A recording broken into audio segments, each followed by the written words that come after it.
Déjà sacrément touchée par les polémiques depuis quelques semaines, la France a un incroyable talent doit faire face à un nouveau scandale. En octobre, à quelques jours seulement de la diffusion du premier épisode de la nouvelle saison, M6 avait dû se résoudre à reporter son lancement à cause de l'affaire Gilbert Rozon. Accusé d'harcèlement, de viol et d'agression sexuelle par plusieurs femmes au Québec, l'emblématique juré de l'émission a évidemment été écarté. Malheureusement, les auditions avaient déjà été enregistrées, en sa présence, et la chaîne a donc décidé de commencer directement la saison de La France a un incroyable talent aux demi-finales.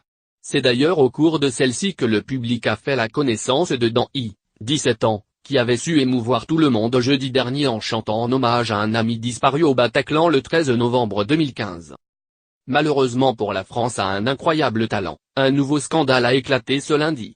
Comme le révèle BFM TV, l'association de victimes du 13 novembre Life for Paris a décidé de saisir le CSA en raison du soi-disant hommage de Dan I à son ami décédé au Bataclan. Aucun Alexandre n'est mort ni au Bataclan, ni au Stade de France ni à une terrasse de café parisien ce 13 novembre 2015, précise l'association dans son courrier au CSA. Interrogé par BFM, Dan I a expliqué n'avoir pas voulu donner le vrai prénom pour des raisons personnelles et familiales. J'ai préféré utiliser un pseudonyme. À ses détracteurs sur les réseaux sociaux, il a indiqué que les noms des victimes mineures des attentats n'avaient pas été cités, ce qui est entièrement faux.